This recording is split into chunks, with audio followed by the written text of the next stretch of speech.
to order Wednesday, April 14th. We have a quorum, Sarah Hotchkiss, Barbara Boardman, Jim Russo, and myself. And we have the town planner, Max Johnstone, and our secretary, Susan Alexander. Any adjustments to the agenda? Well, only in that I have no visual whatsoever now. So I'm going to have to clink out and come back in. But I won't be long. Okay. Hopefully that's not something official that has happened. I'll be back. That's interesting. Yeah, I hear you, but I cannot get the screen back on. Also, too, it's more important to be able to Well, hear us. only if we show documents, it's not Right. critical, but All right, I'm Okay. fine. I just have audio. Let's Okay. go. Yeah. Are there any citizen comments? You said, Max, in your email that Chief Smeltzer is he coming in later, or is that going to be another time? Probably isn't going to be coming to this meeting. Okay. Okay. He was thinking he was just going to be. Any old business? Okay, new business, subdivision amendment for Apple Barn Lane. So this would be Erica Jo Hinks and Alan Matheson, who will be speaking on your behalf for this application. I can speak on behalf of the amendment. Okay.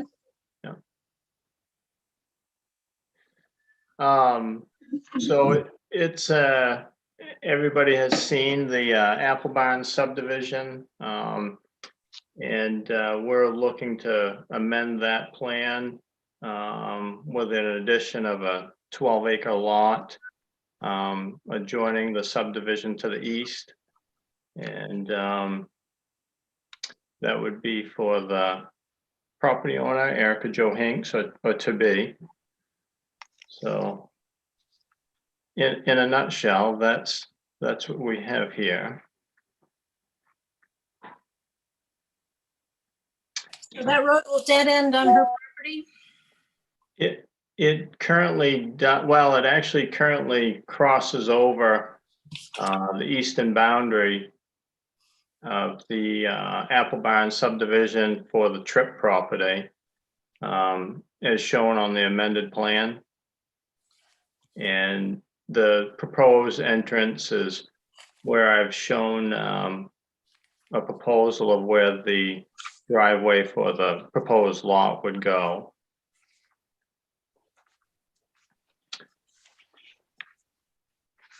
There's also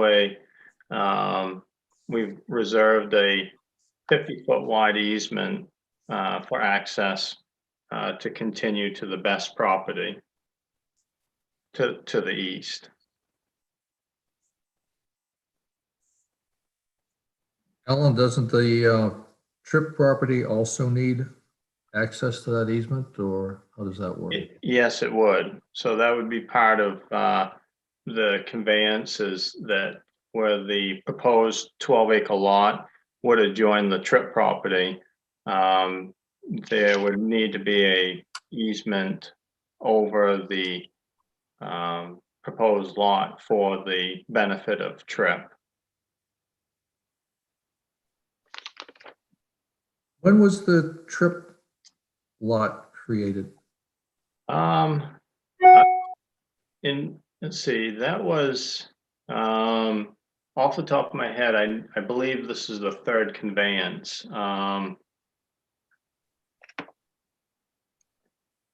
Original subdivision plan that's shown with the application. Right. With lot 6, and it shows everything to the east as being additional land. Exactly.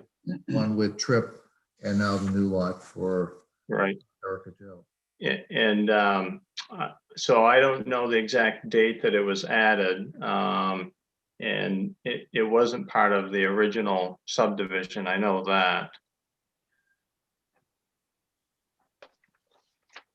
It's not numbered. That's why it sort of falls out of. Yes. Yeah. Well, let me let me try to throw out this to clarify. Right. To clarify this, the original 6 lots were created as this Apple Barn Lane as a single, that was a single parcel, conveyed by this McClune Commercial Properties, is that correct? The, is the trip property, Well, what I'm trying to, the Trip property didn't exist at that point in Correct. 89. right? 89, so in 89, McClune Commercial Properties conveyed the land that became the 6 lots to Mr. Yeah. Best, correct? Yes, yeah, And then Mr. Best subdivided it. he did. Okay, so then it seems then to me that, and this is an assumption that would be useful to clarify to be sure, then McClune Commercial Properties or an inheritor of their whatever, then sold this lot to the Trips. Is that correct? They would have, it was going back, it wasn't McClune, I believe it was Bess who sold the Trip property, but it was it wasn't Trip at the time, it was 2 predecessors. I can find out. Okay, but so after Best, so, okay, Yeah. It might, I think I might understand your point, and maybe it's advantageous of us to possibly include that Trip property and identify it as a addition to the subdivision. It wasn't part of the project, but it may be not a bad thing to have identified. Well, it was never approved, right? 7 lots were, well, I guess it was 6 lots plus number 7 was the end of that road. Was that the original idea? So that would have been their remaining lot as a whole. But it doesn't say like number 7 on the original subdivision plan. Correct.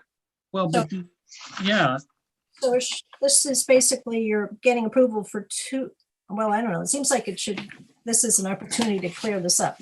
Well, right. And so our task was, just to amend it for the client, this one lot, but it's probably, I think for the record, I think it's probably in the town's interest that, I don't think there's any reason not to, after you can, that it makes certain that it complies. And, once this plan goes for recording.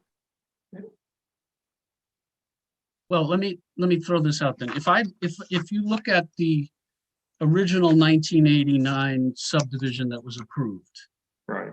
anything to the east of lots 3 and 6 is labeled remaining land of McClune Commercial Properties. Right. So that says, and if I'm making it so that whether it's lot 7 or not, that it was extended, because it says that the question that I have is in this declaration of restricted covenants for Apple Barn subdivision, that was dated in 89, which so that the restrictions of that those covenants appear to apply to the property, and it says they can't be further subdivided, but is it a correct assumption that that applies to those 6 lots only, because that's all that this covenant applies to is those 6 lots? Correct. Right. So it's not explicit in stating that restrictive covenant number 7 on the remaining land. Right. The issue would be, though, that the information that would be conveyed to the the owners buying into Apple Barn and the use of that lane.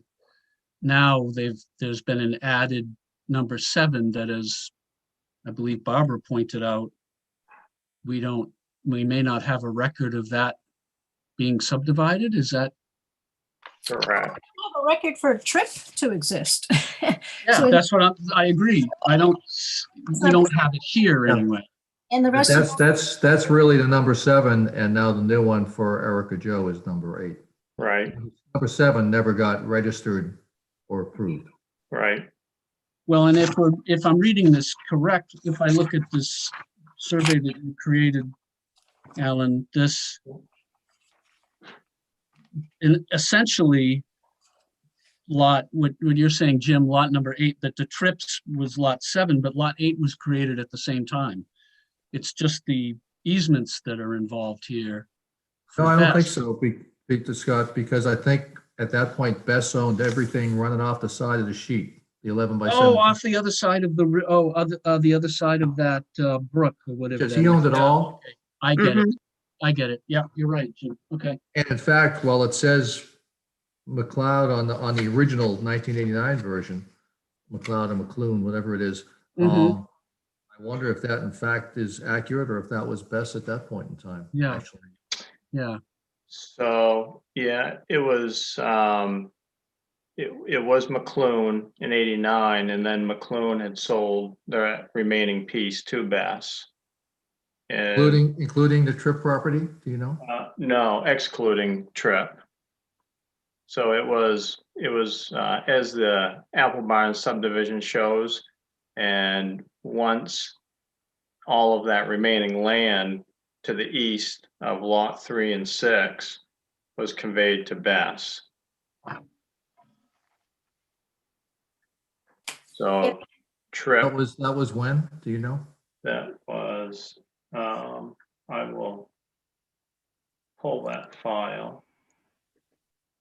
That was 2B.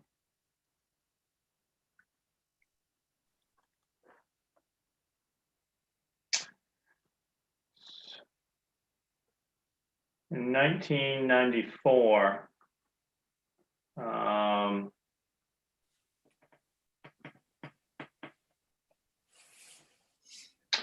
1994, the property transferred from First National Bank to Fred Bess.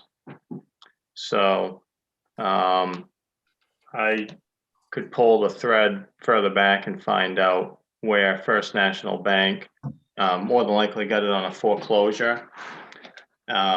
So we can assume that the property today's Trips property was created prior to 94. Okay. Um, Okay. So doesn't it make sense that the trips should be the lot number 7 that's being applied for here, and then Fred Bess remains Fred Bess, unless they're trying to sell that section of Fred Bess land. So it's actually So let me, if I can direct your attention to the amended plan. Yep. And so you'll see that the Trip property, well, I should label that as it is, because I didn't want to label it as a lot number because it hadn't not been approved through the municipality at this time. So that's why I have the current 12-acre lot that's outlined as proposed lot 7. But we can sequentially correct that so that the Trip property would show, proposed lot 7 and my client Erica Joe's 12 acres to be a proposal of number 8. Looking at the Trip description, it says lot 2B. That's the tax map reference. Tax map reference, okay. Yeah, I think R8 2B. 2B, yep. Yeah.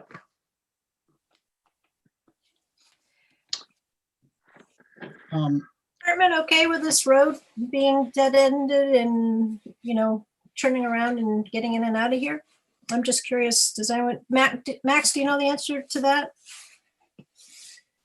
Are you talking about let me pull it up. Are you talking about the road coming to, are you talking about the road itself or are you talking about the easement? I'm talking about the road itself going to lot 8.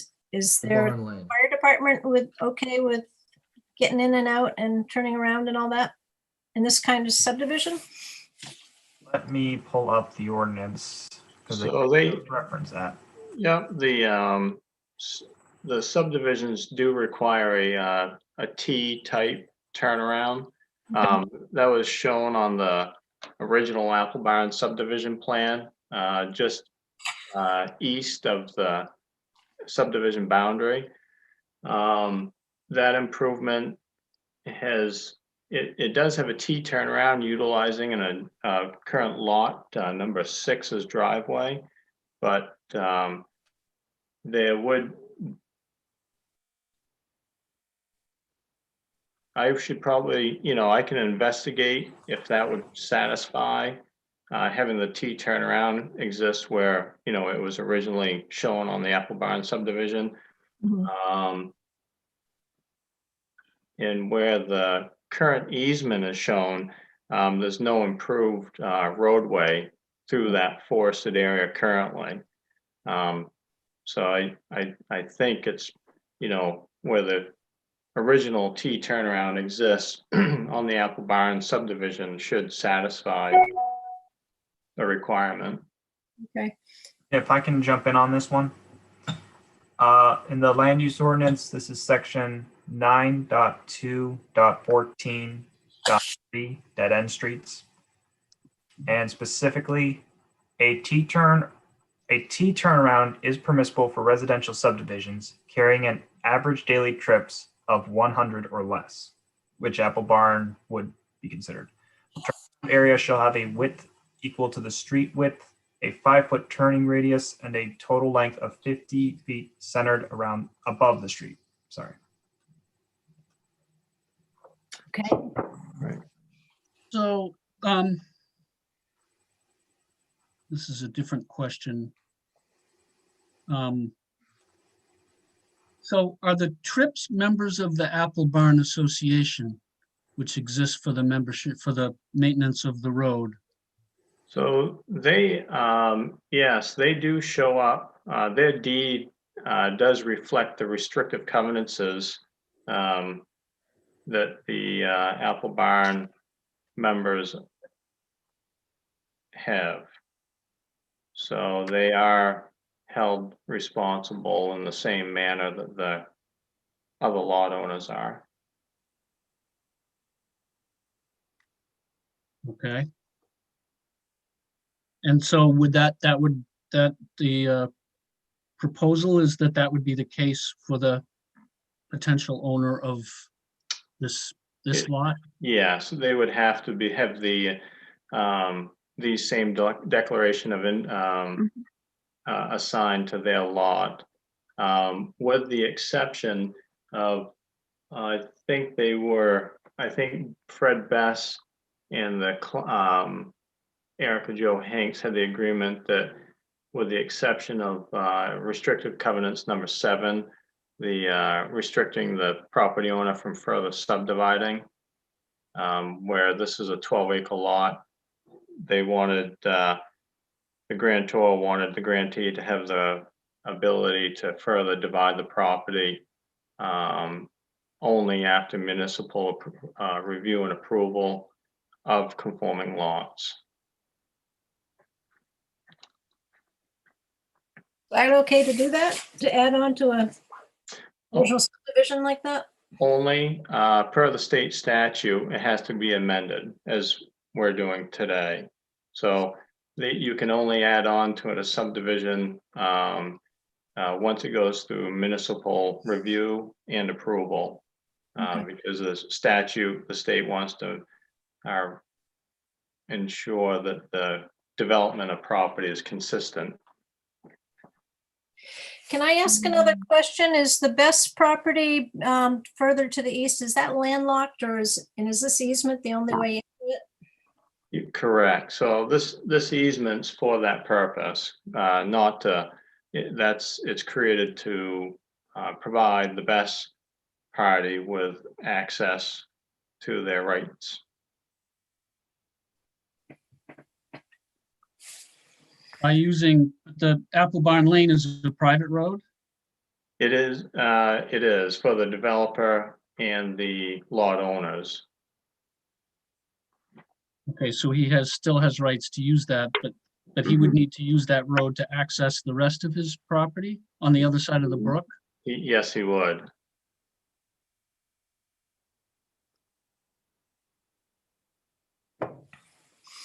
Well, Well, it seems like a new plan has to be submitted, don't you think, Max? Or do you end up writing up a lot of conditions?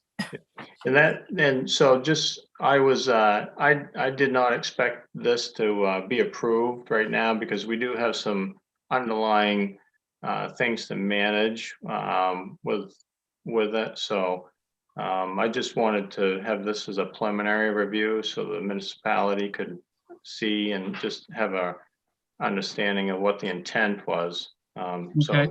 I was planning on coming back on the next meeting.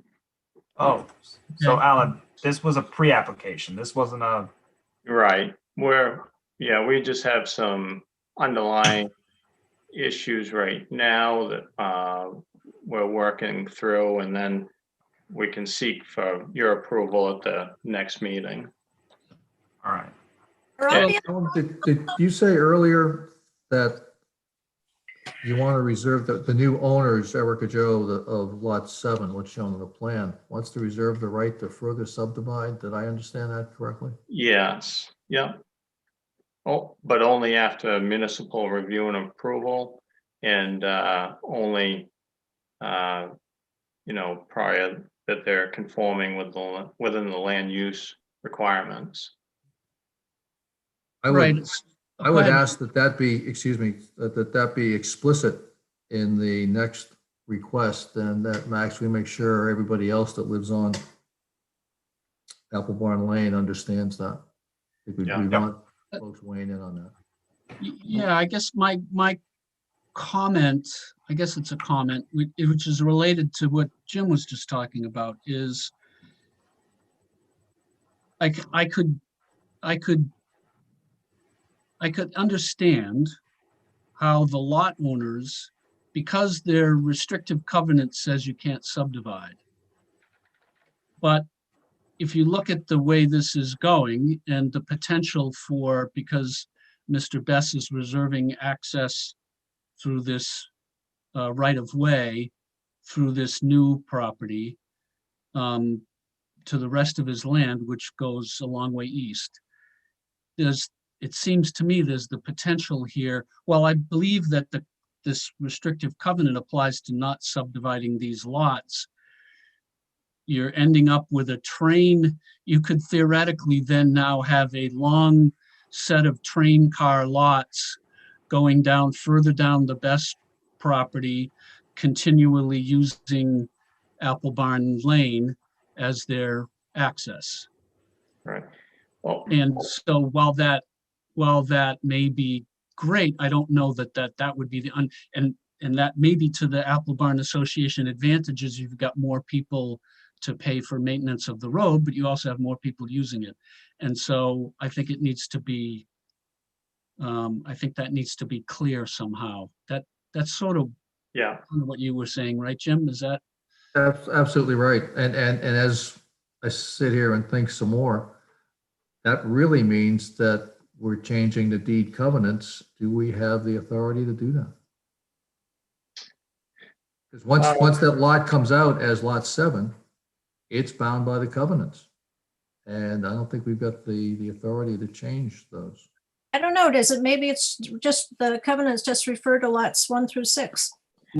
right. So, right, that was the intent, is that those covenants don't apply to remaining lands. It's only lots 1 through 6. That was If it stays as remaining land, I'd agree with that, but as soon as it becomes a lot, or a portion of it becomes a lot, then it's bound by the covenants. Yeah, we can review it with council and just to get the, legal standpoint on the intent of that. Yeah. I think that getting a good understanding of that, just in the interest of making sure we're doing this correctly. No, I agree. And Because it's, I mean, I understand it, it's 12 acre, you know, there's a, you know, understand why that would be desirable. Yeah. So, does the town have a town council available? Not tonight, but you know, at some point. Yes, I will seek out, I'll talk with the town attorney and. Yeah, and legal then that way evaluation we, talk to as well. sure, that'd be great. We can get the, you know, council's advice, interpretation. but I think regardless of how that comes out, I think there's also so there would also then be, I think, advisable to have some communication and understanding with the association. Yes, it has to be. Yeah. It has to be brought to the public's attention. And I think, Max, that's when you send out the letters to the association members, you'll have that addressed. Yes. Yeah. For this one specifically, because this is amending the subdivision to create new lots, letter will be sent out to everyone who's in the addition. Yeah. Subdivision, in addition to the people who are north and south of the property. And it's not a simultaneous conveyance. It would, that's not the intent. It would be down, I think the intent was to do it phased over a period of, you know, 5 years. So it's not to, the intent's not to create a simultaneous subdivision. Otherwise, we would have to we'd do a subdivision proposal here, not an amendment. So when we, you know, propose a subdivision, that's for a simultaneous creation of 3 or more lots. But when we amend a plan, it's only for the addition of 1 lot. So How are you going to deal with the trips? If that's the case. It can't just float out there, can it?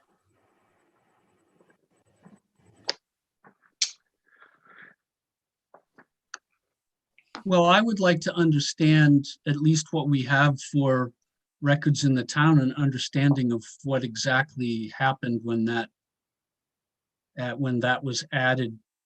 yeah, code officer would probably have records of the building permits pulled. Right, but also to make sure that it's clarified that the owners of that lot are automatically also members of the Apple Barn Association, that's all clear to the other property owners. I think can you also look into that, Max, as well as checking with? Yeah, what might have happened with the Tripp property is the subdivision, and I think what happened, because when the Tripp property, oh dear, my internet connection. When that original, everything to the east was considered remaining land. Yep. And was considered not part of the subdivision. Yep. So I think what happened was the Tripp property was carved out and it was its own thing, but it wasn't part of the subdivision at that time. Yes. Makes sense. So. Yep.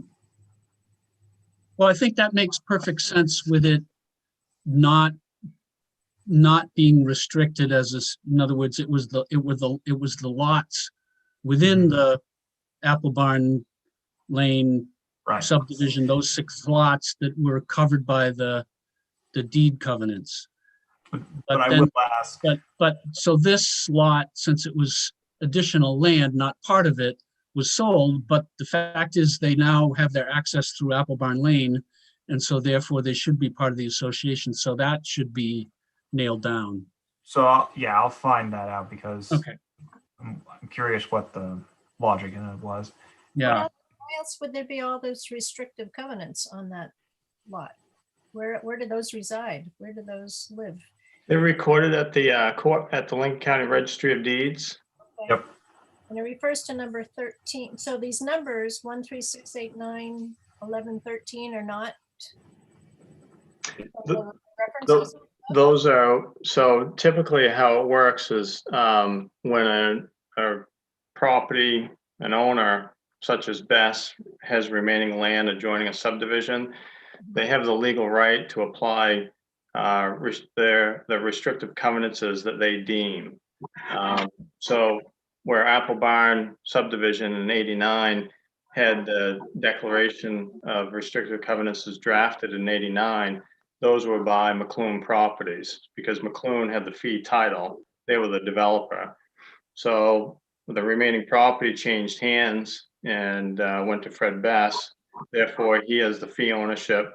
He has the right, title, and interest to determine what restrictive covenants apply to remaining lots he sells. So in reviewing the TRIP property, we all noticed that the TRIP property only has 1, 3, 6, 8, 9, 11, and 13 applied to them because at that time, the fee owner, Fred Bess, deemed only those covenants to that property. Hmm. So it's their right, that the title to their land, so they can make those decisions. So the implication would be, which we can get a legal understanding of, is that Mr. Best then has the right to apply any covenants to this 12-acre lot and could not require it to be not further subdividable. But again, the issue becomes to these successive properties being added to Apple Barn Lane. Correct, which is only, the process is regulated by the state statute. And of course, by the municipality can further restrict that. So 2 points. It's interesting that the restrictive covenants on TRIP omit number 4, which is what gives them access to the road.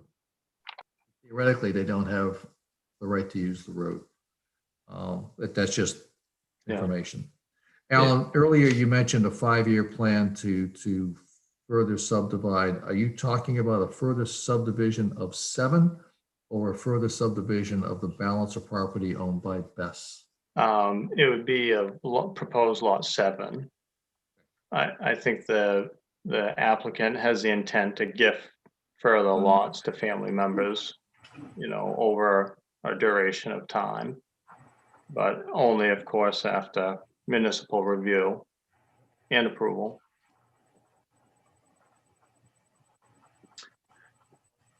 Clarification. Thank Yeah. you.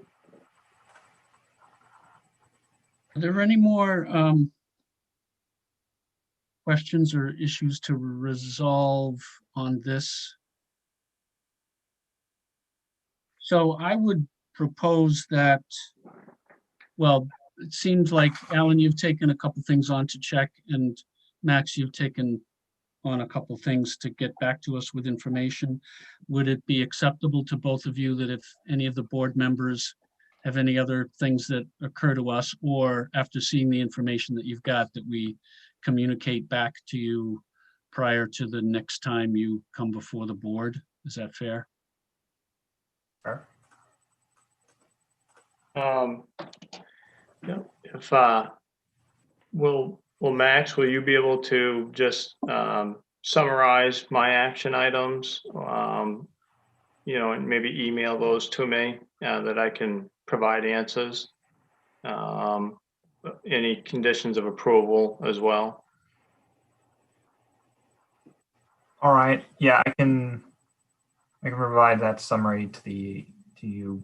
Yeah, I can help with that too, Max, if you want to put something together, and maybe Susan and I could check it, or Susan's usually really prompt in getting her meeting minutes out, so we can also have that to refer to try to put something together. And I've got my notes here, so if you want to send me something, Max, that would be to us. We can try to do that for you within a couple days, I think, Alan. Sounds great. Yep. And If it really snows on Friday, that might be a good day. Well, I'll be an indoor day.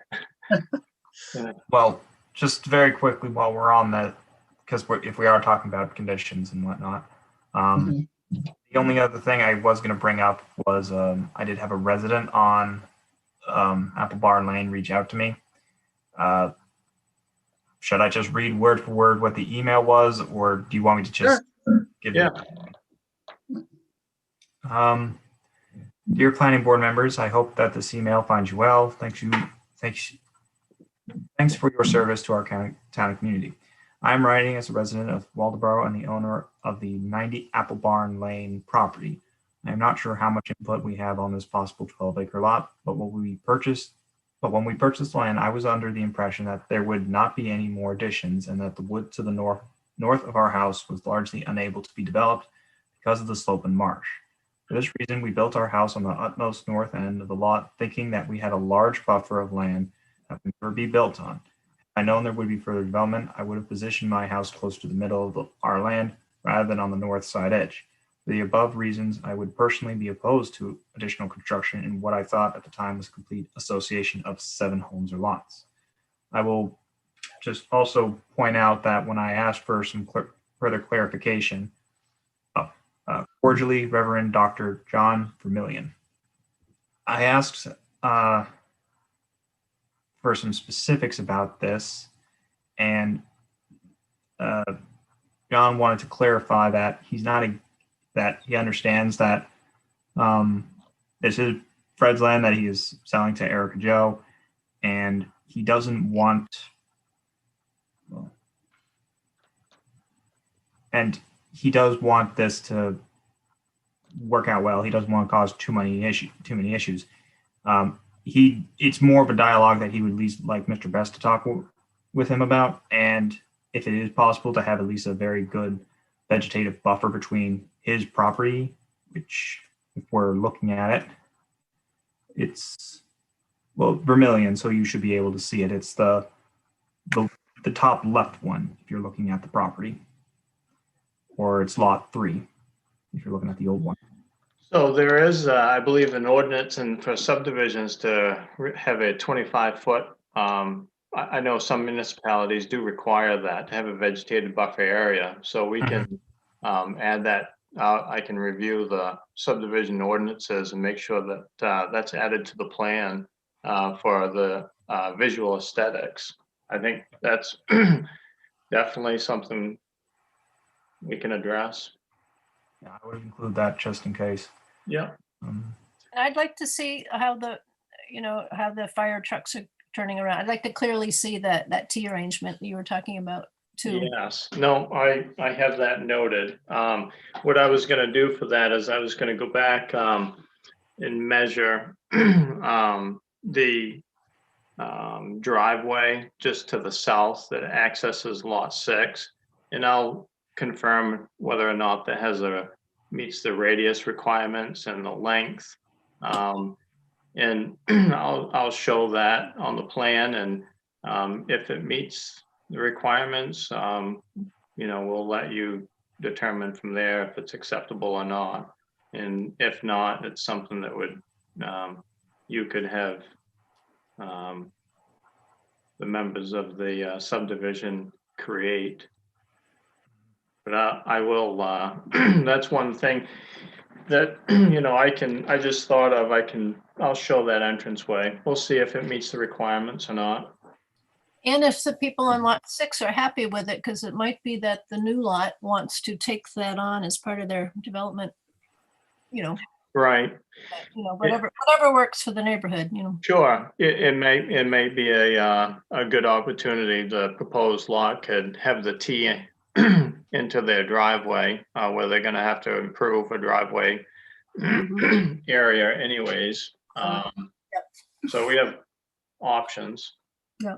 So Well- the other comment I would have there too, if that proposed, how much is behind that proposed driveway location? Because that implies that the driveway is at least 100 feet long into the property. So that that's all woods right now. So that implies that any house or developed part of it would be pretty far away from the boundary and the house of the lot number 3 owner that wants to make sure you have a buffer. Right, so it is, I see probably the best location would be for the T to be into the lot 6 area where it's already improved. Mhm. And it would it'd be closer to the intent of the original subdivision that was approved. And as long as the safety turnaround is in a geographical location that can turn emergency vehicles around closest to the last residence, that probably would be the best scenario for the subdivision. One, the subdivision wouldn't have to incur cost on developing a new T-type turnaround. As you brought up, further into the woods on the 50-foot proposed entrance, they could utilize the existing area of Apple Barn Road in that proximity where it uses the driveway of lot number 6. But again, I'd have to take field measurements, look at that lot number 6 entrance, and if it meets the requirements, the length and depth and radiuses, then I can show that. Maybe as well as I can draft in a preliminary T turnaround into the 50-foot easement area and then going into the proposed lot number 7. I think I'll know better once I take measurements in the field of the existing driveway condition. That will tell me whether or not I should do 2 proposals, one on lot 7 and then one going into lot 6. Mhm. The other thing that I think, I think this will be Fred Best, I have to ask permission from. I might just see if possible for Chief Smeltzer to do a quick site visit as well, just to see that area. Usually he can just, from the look of it, get a good idea of what a truck can do. So Mhm. that's something I can probably just coordinate between now and the next meeting. Yeah. If it's not a bother to Alan or anyone. Is that okay, Alan? I'm sorry. A Yeah. site visit by Chief Smeltzer to take a look at the, Yes, yeah, absolutely. so I guess what I was saying is my point is to have some consideration that the owner of lot 3 was concerned about the buffer is, Identified. Show the vegetation. Yeah, I'll Right. draft in a vegetation line referring to the municipality ordinances for subdivisions. I know there is one. I don't know what the. well, I guess I would also say if there was an obvious understanding between you and the future owner of where the house location might be, if the ideal location was pretty far from the boundary, that might be helpful to know that for the owner of lot number 3, is my point. Yeah, that's pretty easy. I can talk with the applicant, get a rough understanding where they may propose a house site and just show that on the plan as a proposal.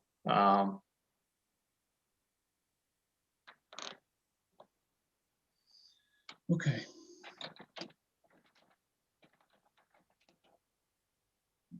Anything else? Okay. Can I Yeah, go ahead, Susan. It would help me for the minutes if I knew the name of the owner of lot 3. If you've already said that, I don't remember what it is, but instead of calling him owner of lot 3, what is his name, please? Let me pull it up. Vermillion is the last name. Last name is It is. Vermillion, Vermillion. spelled like the color. Oh. It's like yeah. it to me, yep. Yeah, nice. Thank you. It is One of my the favorites. Reverend Dr. John Jon Vermillion. Thank you very much. I have a list of property owners and it's a couple of years out of date, but I'm grateful to have his name and I can check it with the lot owner list that I have. Thank you. John and Robin. And So anything else on the Apple Barn? I mean, the potential owners is here tonight. I don't know if they wanted to say anything. Joe or Michelle, anyone? I'm not sure whether Erica Joe is actually on or whether Well, Barb is sitting in that's her for- secret. I love the picture. Yes. I know that she is on and listening because she sent me a text message. I just don't know if she can talk. Ah, Oh, there there she she is. is. Hello. Hello. Okay. Yeah, I'm just listening. Okay. Well, we're going to be, if there's anything you want to say, now's the time. We're going to move on to the next item on our agenda. We've got a number of action items here that Max will put together. Susan and I will edit or add to or however and get over to Alan, and both Max and Alan have a few things to do. And Yeah, I think we just have some Mhm. things to follow up on. It's Mhm. all new. Yep.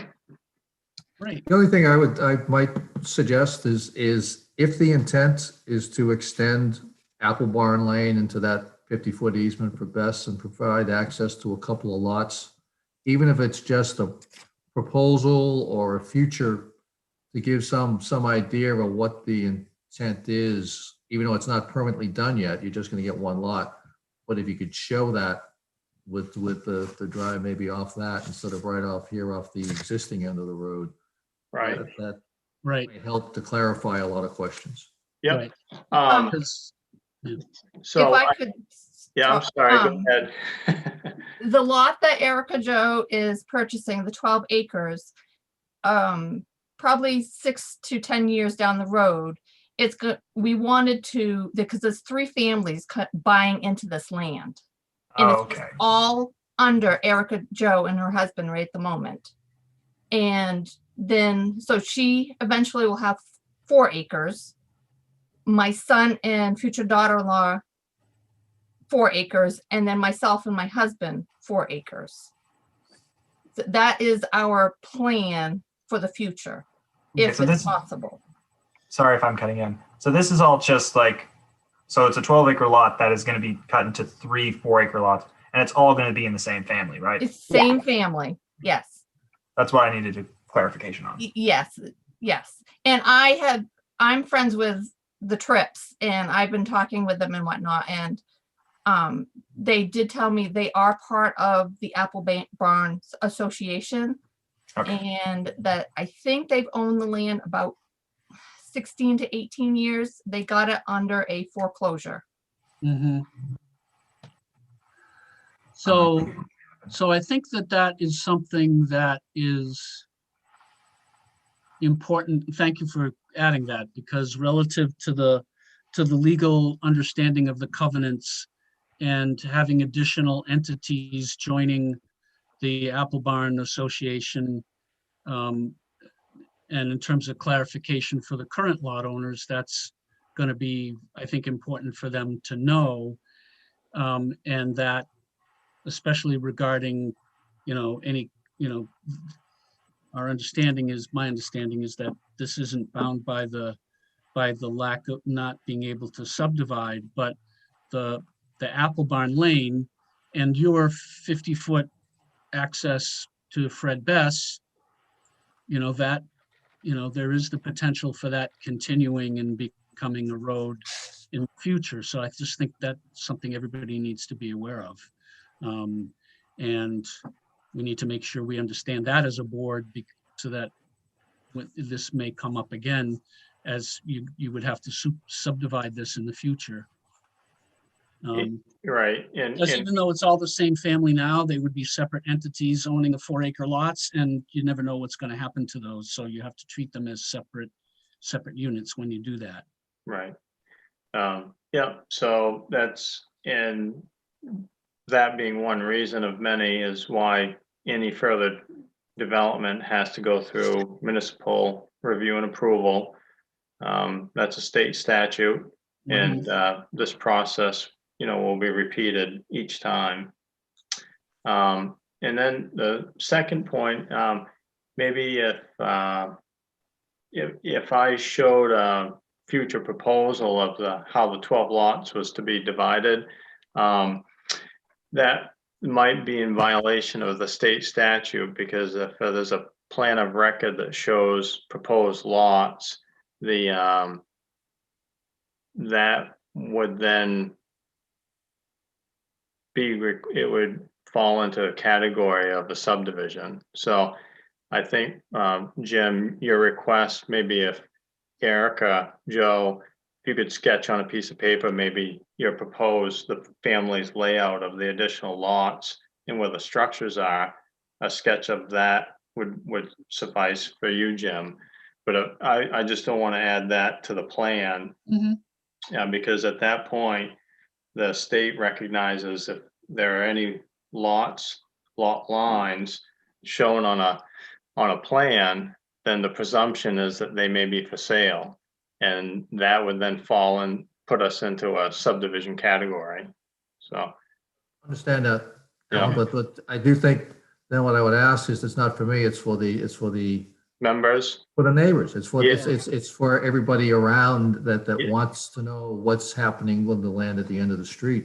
I would Sure. ask that it be made a part of the application. Yeah. And that can be done without it being part of the formal plan that gets approved and. Sure. registered. Yeah. Sounds good. Okay. Good. Anything else on this one? Okay. We appreciate this discussion, and good luck with your project, and we'll get some try to get some questions answered, and we'll move forward. I have a So, question, Scott. Yeah, Alan, are you related to John Matheson? And if so, how? That would be my father. Thank you. He was a surveyor, as I recall, who did work for me at one time. Okay. Yes. Yeah. So, okay. carrying on. Yeah, great. Yeah. Well, Yeah, thank I'm a you, legacy. Alan, Michelle, and Erica Joe. You are most welcome as citizens to stay for the rest of the meeting as we move on to other things, but you're under no obligation to do so. So thank you very much. Great. Yep. Thank you, everybody. Okay, thanks. Yep. Good night. So next on the agenda is change of use to retail at 722 Atlantic Highway. Jennifer Hayes. Hello. Hi there. Hello. Hi. Thanks for having me on. Sorry, I'm driving now. I was at my son's soccer practice. I thought we could do it then, but I'm in the car, so I wanted to introduce myself. Then I'm going to take the video off and talk to you through my car. Okay. But yeah, Hands-free, so of course. With what? Hands-free, yeah. Hands-free. My lovely Honda Odyssey. Okay, so yeah, I am in the process of purchasing 722 Atlantic Highway, and I am planning on opening a business there. I own Coastal Nutrition and Energy out in Newcastle, and I'm planning on opening a second nutrition club. It's essentially where I serve protein shakes, meal replacement, and energy teas.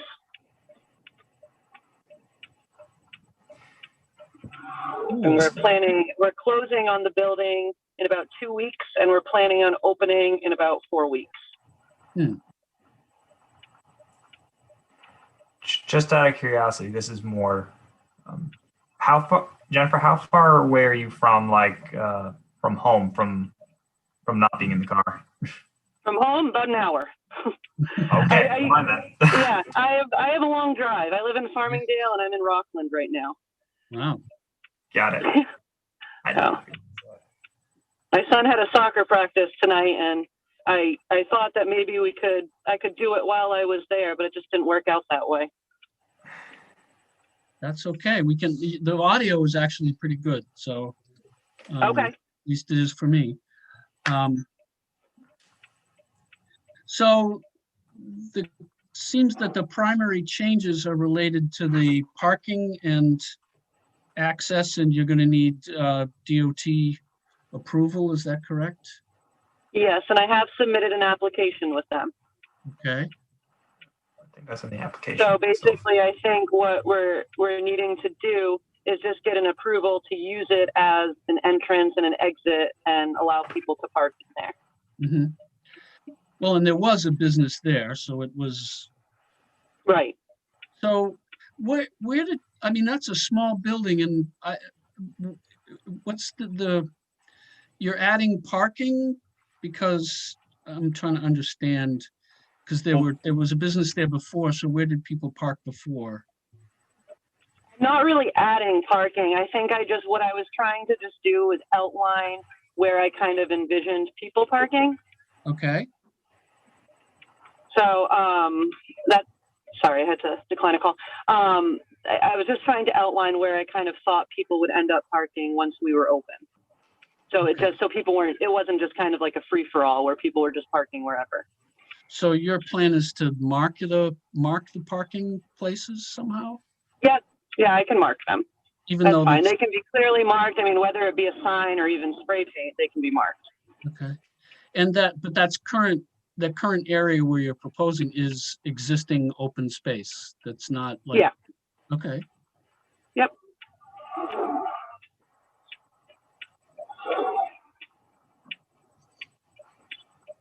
Any Are people gonna- questions? Go ahead, Barbara. Yeah, you imagine people will be pre-ordering, popping in, picking things up and going, or do you having a full display or a bar kind of situation where people sit and Nobody's going to be sitting. It's not going to be, it's people kind of call ahead or they come in, order their drinks and then go. But yeah, it's just, they come in, grab their stuff and then they leave.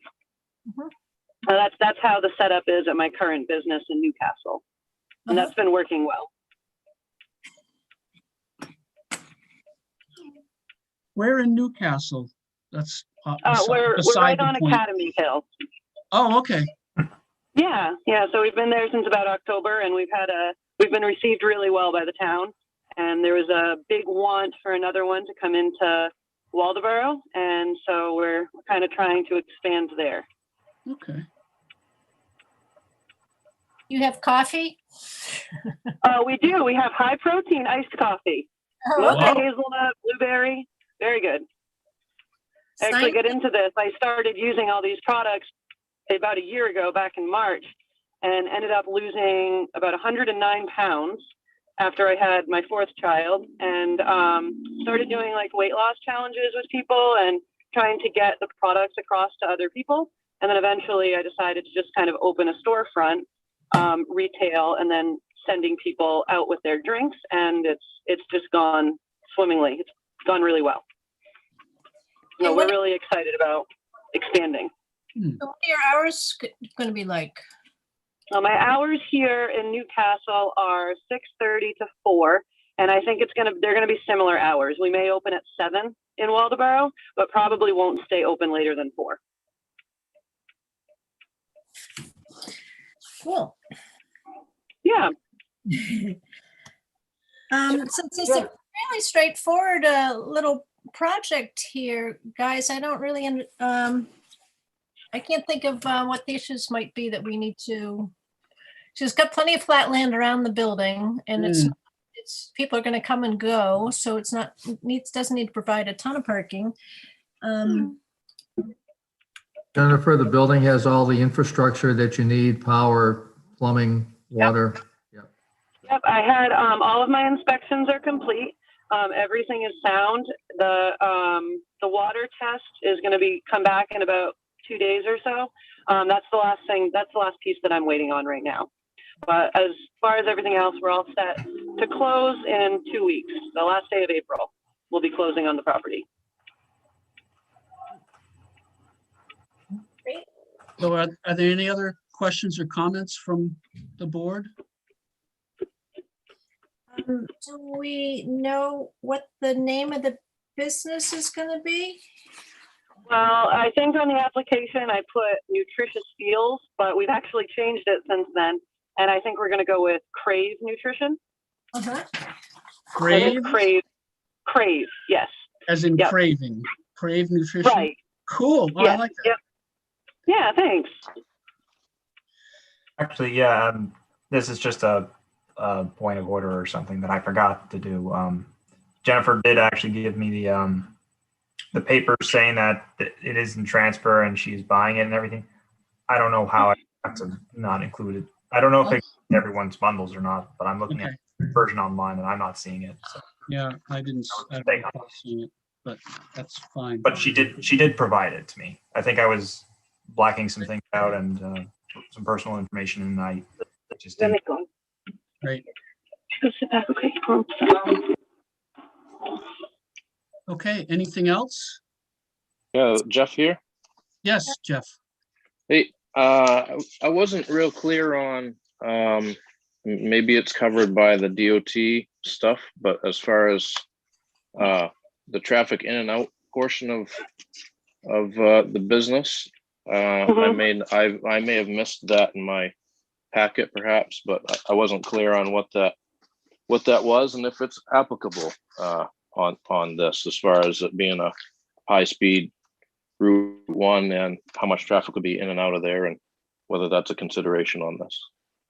Right. So I think that's going to be more of something that the DOT is going to kind of come up with a plan. I do know that because there was a business there before, I don't see it being too much of a problem, whether it be like some sort of sign that kind of announces where it is, where the driveway is. But I think that information is going to come more with the DOT when that application comes back. Yeah, Jeff, if I can just add in here, that is something that Maine Department of Transportation would talk about. If this was a local road, we would be having John Daigle take a look at it instead. Or the police. Yeah. And any motion to approve this would be pending a DOT approval, Jeff. So we would be approving it, but with the requirement that she get the DOT approval for the entrance and exit. And I'll have a record of that at the town office. Yeah. So Mike, I have a question. At what point does this is almost like a to-go kiosk in a way. We would be having John Daigle take a look at it instead. Or the police. Yeah.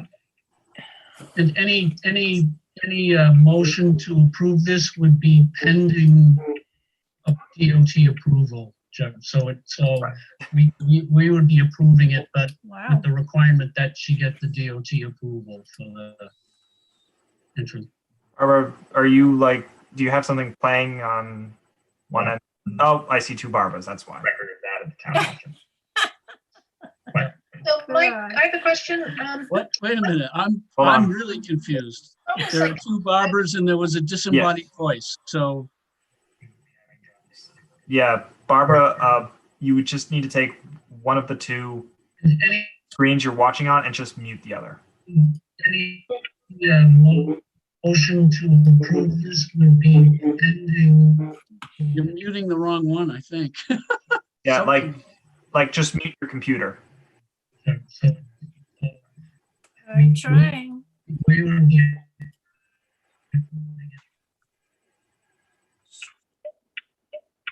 Cancel one, don't mute it. Just get out. Maybe that was it. Work? All right, I think it worked. Barbara, you still there? Barbara, are you like, you have something playing? still getting an echo. I think you're signed in multiple times, Barbara. You've got to ditch one of them. Yeah, Barbara, is there one you don't mind me kick? Okay, well, one of them is gone now, so we're good. All right. So Barbara, are you back? I am back and I had a visual for a half a minute and now I just have audio again. Okay. God knows, but I do have a question. So this is kind of like a, like a quick food kiosk kind of situation. At what point I'm wondering if it is an issue. At what point might this become like it could, I can imagine picnic tables out back and people are enjoying their drink out. At what point does it become a restaurant, I guess is my question. And does it matter if it's a small restaurant, cafe kind of thing with a health food orientation? It will never become a restaurant. It's always going to be exactly what I said it was going to be. The only thing that I'm selling are protein shakes and teas, and that's it. Energizing teas. No, I mean, as So, far as people sitting and enjoying them there, Oh, I see. Okay.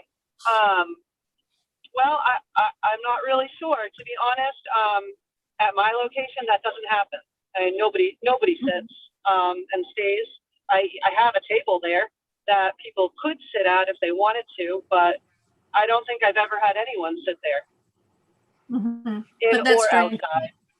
Yeah, No, not Jennifer, really. I think There's- Barbara's question was more for the planning board perhaps than for you. Oh, okay. Where do we draw Okay. the line? And this Well, is we're not approving, we're approving a retail store and not a restaurant. So if it becomes a it would require separate approval, I think, right. for anything beyond that. And that's Really a a retail stores can have tables, I suppose. I mean, I don't look at it as an ideal place to hang out 20 feet from Route 1 at one of its fastest points, but some people might think it okay. But So It's not a retail store, Scott. It has a kitchen license and it's being licensed by all the departments in the Well, city that have to do with the food, right? we're approving it for, I will. I'm sorry. There is no. I don't need a commercial kitchen or a kitchen license, and I don't need to be serve safe. The health inspection is very, very straightforward. As the products I'm using have an expiration date 2 years out, and so I'm using all powders. There's no real food. There's no waste. My health inspection lasted about 6 minutes total. She sees them all the time. She was in and out. Okay. yeah, that was something that. Sorry for jumping in. This was something when Jennifer first called me. This is exactly what the conversation we had was. Is it retailer or is it a restaurant? With restaurant, that's going to get to the point where it is actually like food that does take some time to actually make everything on site. Like if it's just a simple package thing and maybe there's a bottled water or something already on site, like something that's just a quick grab and go, that's still for retail. But the moment she starts offering to not have all this stuff already pre-made to go, that's kind of where it starts getting into the restaurant territory. And as the other part was the commercial kitchen and everything, actually having all that equipment in there, making like some sandwiches or something. It does get obvious when it gets to be a restaurant, primarily when the state does get involved and say, this is a restaurant. right, Yeah, but Shakes, we still need to clarify.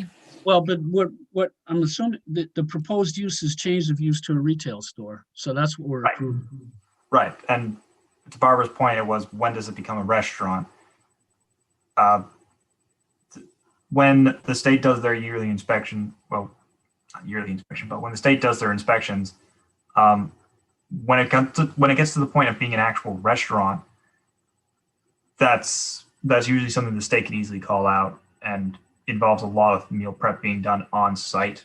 Usually, they'll have a menu.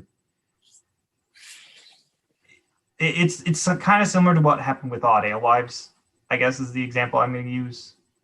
Because before they came to the planning board, they had their tasting room and there was the whole thing going on with the state. But then they created their commercial kitchen, and that's what sort of triggered the restaurant application. So commercial kitchen, or kitchen in general, is what I'm going to say. Okay. Well, I'm all squared away. Anything else? Jim, Jeff, Sarah? Then I would like to entertain a motion that we approve 722 Atlantic Highway pending MDOT approval.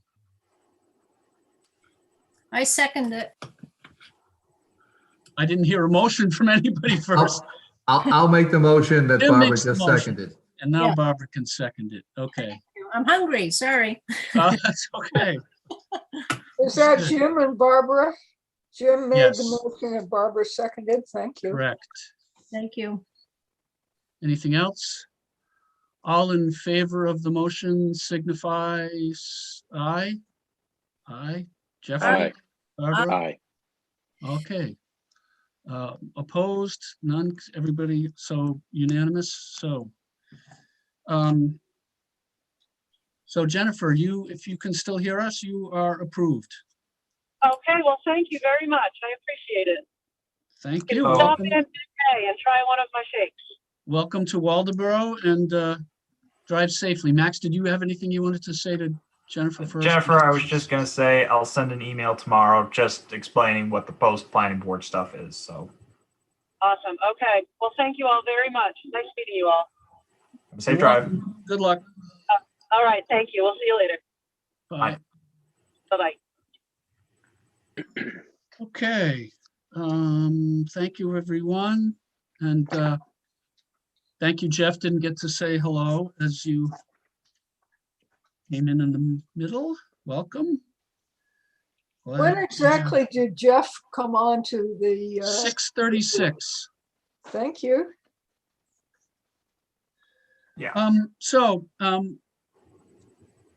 I have next on the agenda is the minutes from the last meeting. Yes, I rearranged the agenda so minutes are after the. Thank you very much. I finally got to it. So, is everyone ready to, and okay to review that? Has everybody had a chance to read it and see if there are any changes they would like to make? Read through it prior to the Yes. meeting and it all looked fine to me. Yep, likewise for me. Jeff gave the thumbs up. Jeff, do you prefer Jeff or Jeffrey? Jeff is just fine. Okay. Just want to be sure. Sarah, Barbara, anything on the minutes? Looks good.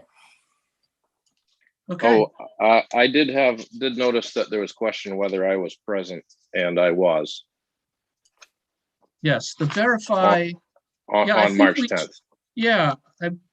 Okay. Yeah, I I might have sent it. checked that off on my copy that I looked at before. So,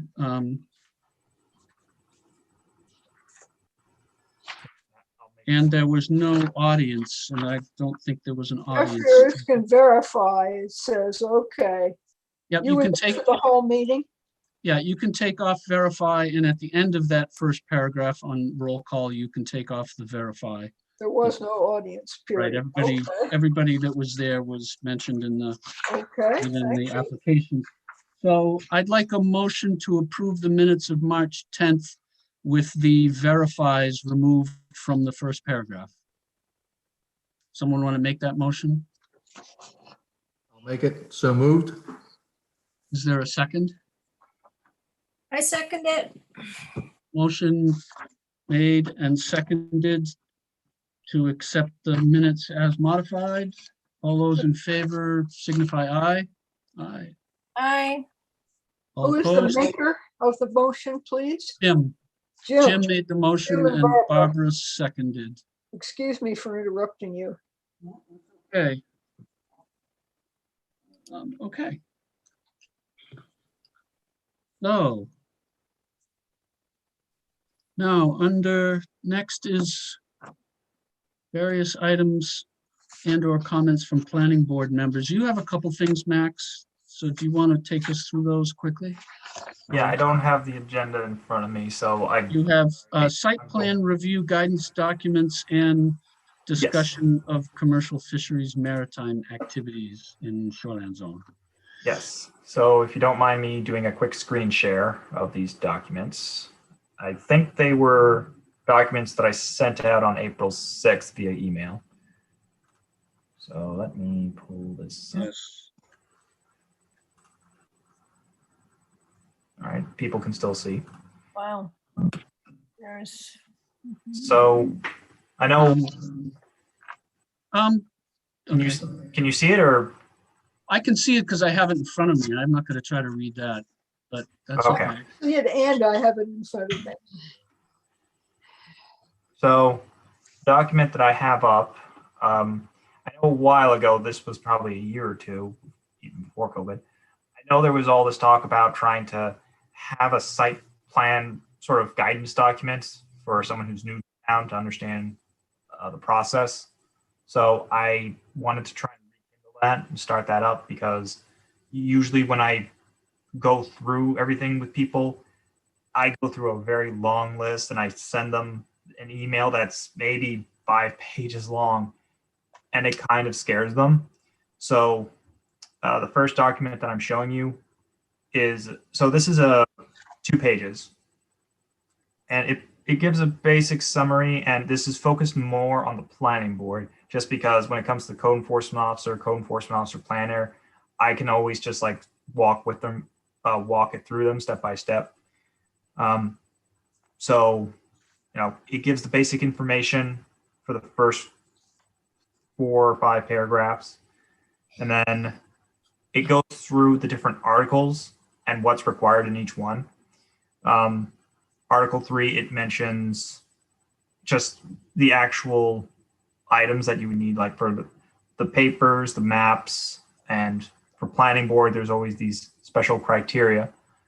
And it also just goes over the review criteria for what the planning board is looking for. Mhm. And then articles 7, 8, 9, and 10, because that's where you're going to have people looking at most. Obviously, if we have someone who wants to do subdivision, I pointed them to the subdivision article, specific standards right there. But, you know, there are a lot of cases we don't deal with. Like, we don't have too many people coming for floodplain. We don't have too many people coming for the wellhead. This is just the general group. So 7, 8, 9, 10, it just gives very quick information of what they're expecting. So 7, everyone's going to address that.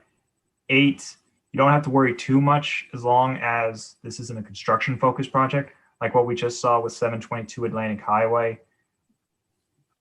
That was pretty much not applicable the whole way through. And then 9, it's road access and parking, specifically section 9.3.3.3.9, just asking for minimum parking. And then Article 10, you know, go to the table of contents and you'll see what you need to look at.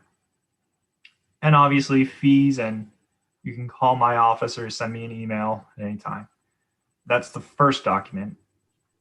And Yeah, I like that. and the second document is a revised version of the submission checklist that I think you guys used to use. This updates the type of application for what we have now, use requiring CP that was determined to go to the planning board, for example, construction or expansion of more than 10%. You know, the same stuff. And then goes through each of these sections, the primary sections, none of the subsection items. And it's just got the 3 different categories: applicable or waiver request. So, you know, this is just a column you would see if it's something that it's not applicable to them in general, like all the environmental standards for a non-construction project, or if they are requesting a waiver. So it's something they do have to do, but they want the planning board to specifically waive that request. And then right here, location in the application, what page is it on, so that you can find it a lot easier. And then planning decision, this is more for your category, for mine, for at least keeping track of it when I'm reviewing it. Basic summary, approve, do something else. I'll probably have to widen how big it is, or make it double space, but and I'm trying to think. And this is just to give them guidance when they're looking at the land use ordinance. I should probably clarify that bit. And it's the same thing. I give it Article 7, Article 8, Article 9, and then I give a special little spot for Article 10 because not everyone's going to have to go through Article 10. But this is something that I would probably just type up for them and say 10.1, for restaurants. These are the sections you got to address. But those are and I think Collins Auto from last month, they used this when they were submitting their application. I think I recall a planning board member mentioning that. I wasn't intending it to be submitted with the application, but if you think that would be beneficial, that's certainly something I can ask them to do each time. But those are the two documents that I have in front of me right now that I want to show. That pretty much is my thoughts on this. Is something I think will help some people in the future. If there's notes you have, I don't mind hearing it and making the necessary tweaks. Max, can you guys hear me? Yep. Go ahead. Max, and these numbers aren't paid. Okay, second page. I'm just wondering what you mean, like 4 or 5 up from the bottom of that first chart. Structural drawings. What do you mean by structural drawings? Do you mean like? Is this submission checklist? Yeah. Oh, that's blueprint. Any kind of drawings or plans is what you mean by that. Yeah, floor plans or just something to show what it's going to look like from the side or whatnot. Okay, we might want to phrase that differently. Yeah, when I was doing the checklist, the vision was give the actual title of the section or a brief description. So, because some of these section titles are very long, so I'm trying to really boil them down to what. It could just say relevant plans or something like that. I might do that. Every project's going to be a little different. It might be a water management plan or stormwater management plan or whatever. Oh, you have that down below, I guess. But structural implies like we're doing Stan's job and we're not. Right. Yeah. It looks good. The only other thing I would do, Max, is at the very top beginning is take those question marks out. It gets a little, when you start Xeroxing, it's going to get a little messy, thick. Just leave them blank. They're either checked or they're not checked. Where? Question marks? Oh, are you talking about on the first page next to land use review, subdivision, all that stuff? The submission checklist, Yeah. type of Yeah. application. What question marks are you talking about? I don't see any question marks. In all the boxes, there are little question marks. Nobody No. I has. don't. I can't might- see those. God, that I'm might- having a weird night. That might be a technical thing that happened. Yeah, mine came up as 5s. Mine shows all 5s where it's supposed to be check boxes. So Oh. it's, Geez. Oh, I got check boxes. Well, they shouldn't be checked You know, yet. I feel lucky. Weird. My only Right. thing is I don't know if there are other kinds of applications like for the town of Waldeboro, like job applications, but should it say like business application? Should it say at the top? Oh, of I it, see. what So kind of for the application? title where it says Town of Waldeboro application review, you Yeah. like maybe site application review or something. Yeah, something on both of them. Yeah, I can do that. Application for you. But these are great. I think these are fine. And if they help you, that's that's a valuable thing. So I like the written one of just giving people guidance as to where to go for stuff and make it a little bit less intimidating. Right? I will look it over and I encourage everybody to because I didn't get a chance to digest this till now. So if Yeah, I and find anything else, I'll send it to you, Max. sounds good. And yeah, tonight I wasn't expecting saying it's all good. I was just saying this is what I'm doing. You can review it in your time, and it's a work in progress, so we can still make some changes. Right. Thank you. None. Okay, Quarter to 8, so I don't want to take up too much time. okay. Thank you very next. What do you, did you want to talk about this? Commercial fisheries, maritime activities, I think was next. Yeah,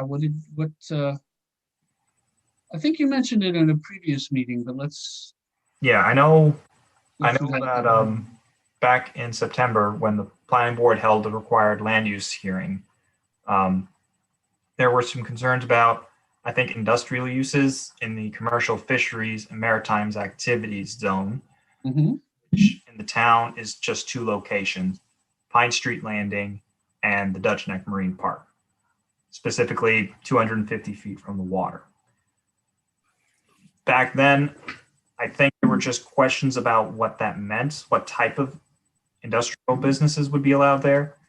I don't know if that is again, I felt that was a conversation that we wanted to do if we wanted to revise the land use ordinance to just make sure a certain type of business wasn't going to be at Dutch Neck Marine Park or Pine Street Landing. Ironically, there's a piece of legislation going through. It's in very early stages, so I don't know if it's going anywhere, but it would be revising it so that a restaurant would be allowed, but it has to be operated out of a marina.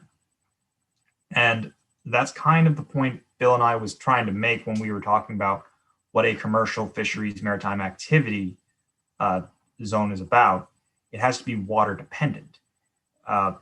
You can't just have a McDonald's in Dutch Neck Marine Park. It would have to be a business that does need the water. It does need to have that type of connection to the Madomic River. So that's why when we're talking about what would be operating down there, it would be people cleaning out some clams or, boat launches, essentially. Anything that you would have to have that connection to Madomic River. So that's why someone's even trying to just change the state rule right now so that a restaurant, which you wouldn't have in that spot, can be allowed in it as long as it's connected to this, as long as it's like on a marina or something like that. Water View Restaurant Chain Incorporated has to have a water view, or like that's just it. You have to make these loopholes for these types of places. But I don't know if that's just a topic you did want to talk about, or if Max, go back just for a second for me. You mentioned if there was some industrial use allowed in the shoreland zone on one of the 2 properties, it had to be a minimum of 250 feet from the water. Is that dependent upon the water, but it's got to be a football field away. Is that right? No, within 250 feet. right. Within 250. Yes. Okay. Shoreland zones are 250 feet, or are from the normal high water line up to 250 feet away from it. So 251 feet away from the high water annual tide line at Dutch Neck Marine Park, 251 feet away, you're in a residential zone. 250 feet away, you are in a residential zone, but you are also in the commercial fisheries and maritime activities district. Which in is the 2 locations. Yeah. Yeah. It's an overlay district. Yeah. Have you got, I see we've got a few definitions in the new LUA that we can refer to. Are there any other definitions that we might be interested in looking at, just from other places, Max, or from the state? Or I think I provided I'm sorry, I think I provided a state definition when I sent that information out. I've lost it if you did. Let me see if I can find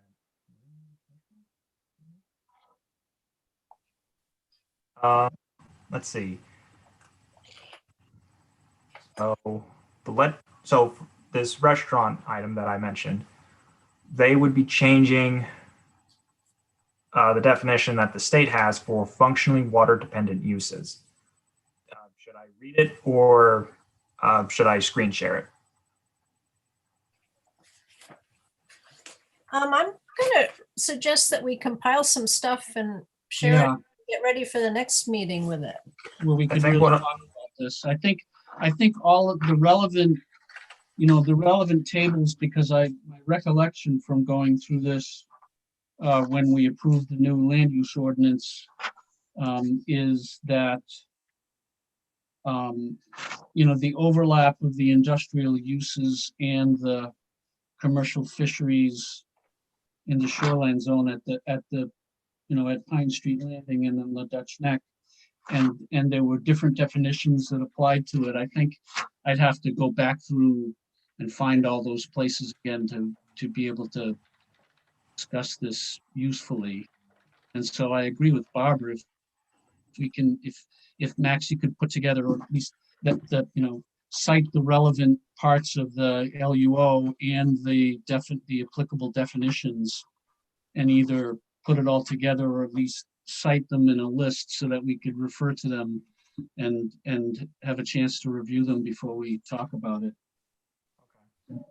I did just send out the link I was just referring to a moment ago. Yep. It's 2 pages. It's just showing what the change would be. Anything that's not underlined or crossed out is the original language of the legislation. So people are free to take a look at that when they have a chance. But yeah, this is something that I just wanted to make sure this was something the planning board was interested in still talking about in the future.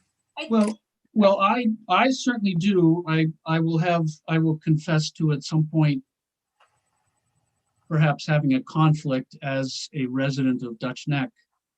And I have pretty strong opinions about when we went through and approved the Aquaculture changes place. to the land use ordinance relative to the aquaculture stuff and the changes that we made to the LUO, made the decision not to hold up proving the whole language of changes to the LUO for that, Mhm. the confusing parts that I thought related to the marine park. So I'd be happy to talk about this again, because I think there was some language that was confusing enough that I'd rather address it before we actually have an applicant in front of us. It's fair.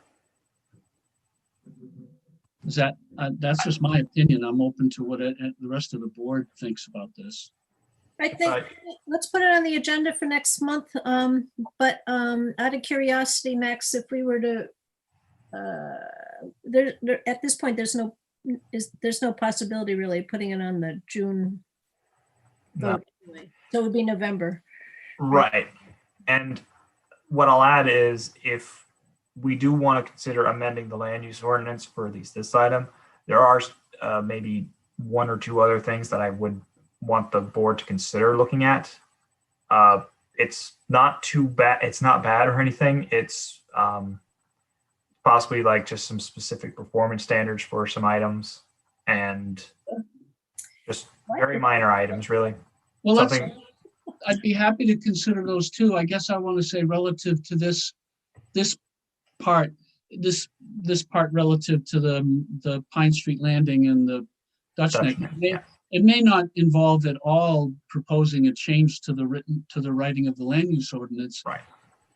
If anything, it's to make sure that we're agreeing as a board on our understanding of what the current LUO actually means, because there was some confusion. So if we think that it's confusing enough, then maybe we feel like it needs to be rewritten. But the other thing is we could as a board put out like a memorandum of understanding to have the select board. I mean, there's a lot of options that we would have other than amending the LUO. Is we could just simply say, this is our understanding of what this means. And this is what how we would operate on, because I would like to have that memorialized again, before we have an applicant, that we're unbiased about the applicants and what anybody else might feel about it. We get people a chance to weigh in on that. We have the select board. So there's a lot of options. I think part of the reason why the board was at least willing to let the land use ordinance go to the voters back in November. From my understanding, it was the only two spots in town that this would affect are Pine Street Landing and Dutch Neck Marine Park, which, if anything does happen, it's going to go through a very long, drawn out process. I think we're kind of seeing that now. And with what's been seen with the land-based aquaculture plays, the residents can speak up and plans do change. So I think that was part of the reason there wasn't that much of a rush to get that piece going, since there were no projects over the horizon, and if something was, then the planning board could act between then and June for any amendment. So that was at least my understanding, and that's why I was bringing this up again. Sure. This was an important item, and Yeah. sure. Well, we appreciate that. So if you could put something together and send it to us, and if we can all take a look at it before the next meeting, assuming that, depending on how many applications we might have. Do you have anything you think might be coming in the pipeline, Max? I really hope not.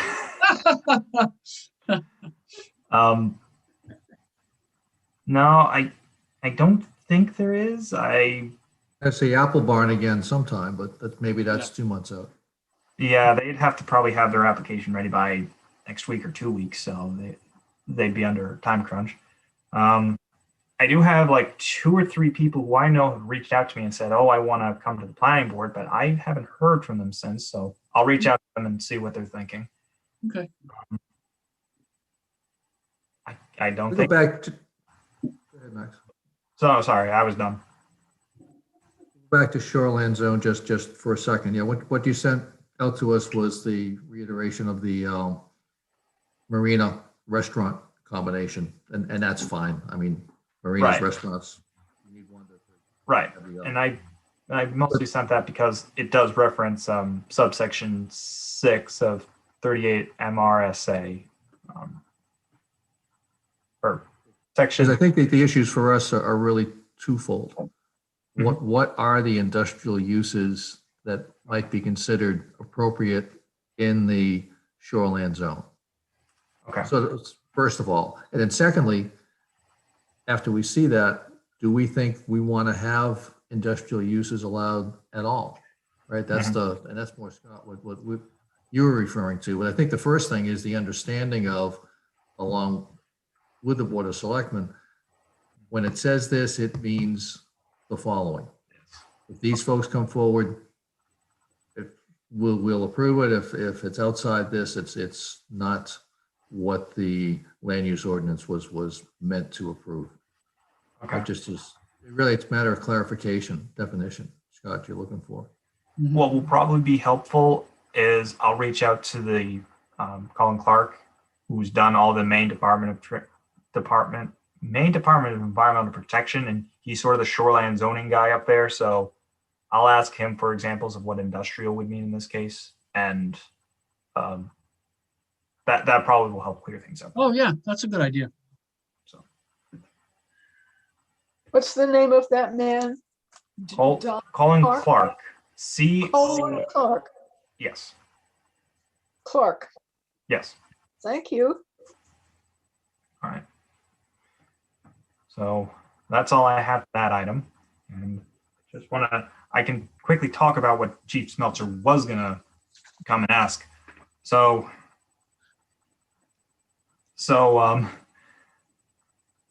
with the money that the town's gonna be getting, something that's always been on the select board and Julie's plate was reorganizing the rooms.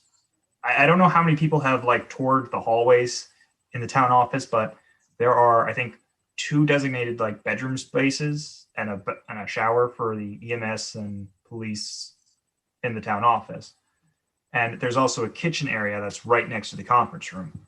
What is planned is to turn the kitchen into another rest spot, because what happens right now is when the conference room isn't being used, especially on the weekends, any of the 24-hour emergency service providers are just sleeping in the conference room pretty much.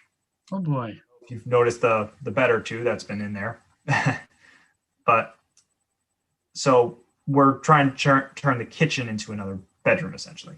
So they don't want the kitchen anymore?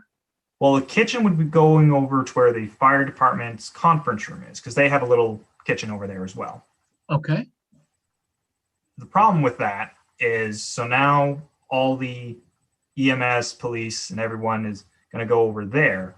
But when the fire department holds their, I think, training sessions on Wednesday nights, they're now going to have their conference room filled up.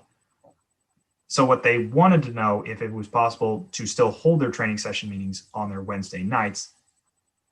Hence why Chief Smeltzer was planning on attending tonight, because he was going to be doing the training session and he'd be able to walk in and ask. So I guess the overall question is this night, this second Wednesday, the only night the planning board can meet, or is the planning board willing to consider possibly some other time of the week, or maybe I think even the third Wednesday of the month, if that's possible? So the fire department would lose their conference room Pretty much. by moving the kitchen over there? The conference room's pretty big. How big is this kitchen gonna be? I don't know. That's the thing. Okay, I'm a little confused about that, but Yeah.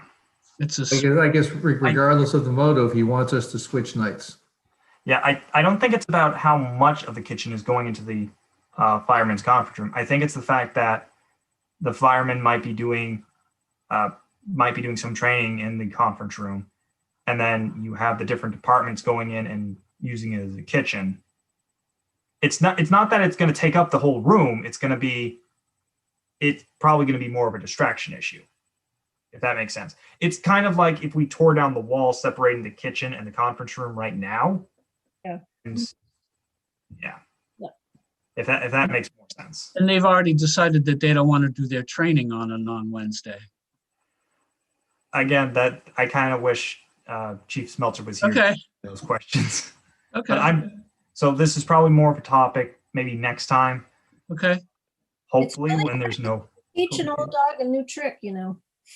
Yeah. And I figure this is why they pay you the big bucks. We'll let you sort this one out. Well- Is Sarah talking? Yeah, I'm trying to talk. Can you hear me now? Yes, Yep. you can. Okay, great. If we continue with Zoom meetings, this is not an issue at all. Right? True. Yeah. But then we're requiring all the applicants and citizenry to attend by Zoom. Yeah, And So the third, I'm just gonna throw this, third Wednesdays don't work for me. It could be a first Wednesday, but I bet you I'll miss a one or two the first couple months. I'm just. well, as I said, similar to the guidance documents and the shoreline zoning thing, I wasn't really expecting people to make any commitments tonight. This is what's coming down the pipeline. This is what some people are thinking, and in this case, this is what Paul wanted to talk about, but we'll probably have to talk about next month. So if you can at least just look at your calendars and just have it in mind, because as Scott said, maybe it's not can the planning board move it around, but more can the fire department move it around. And I did tell Chief ahead of time, there was a reason the second Wednesday was picked. This is usually where a lot of people can actually come to the town office. So yeah, I guess I'd question the little architectural building design thing, that if they're putting or adding to the kitchen in such a way that they're making an entire conference room unusable anytime somebody wants to use the kitchen, that's pretty poor design. That's But I think what it really is they're losing the backup kitchen that they normally use during the training time. right. Yeah.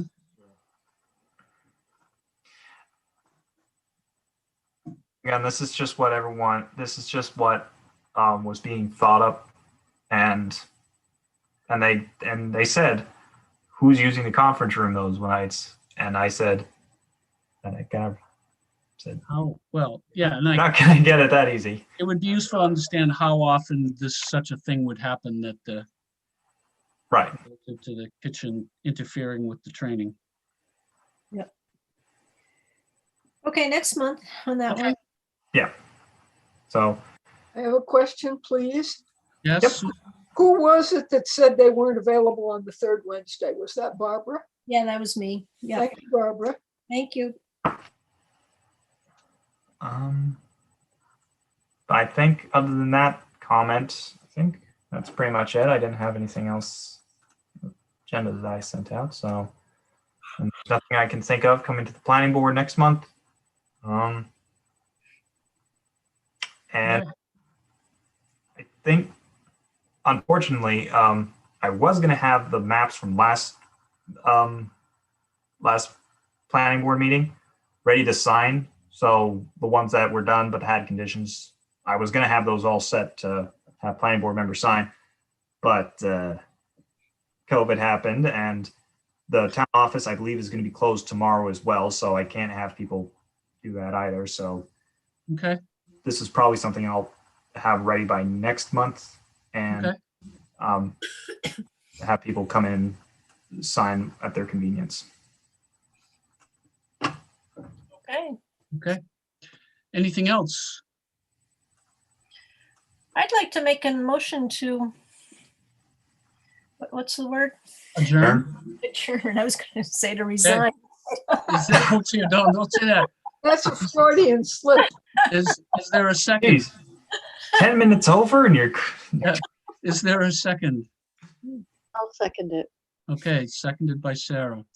There being no Adjournment or debate, the resign? motion to adjourn. All those in favor say, signify aye.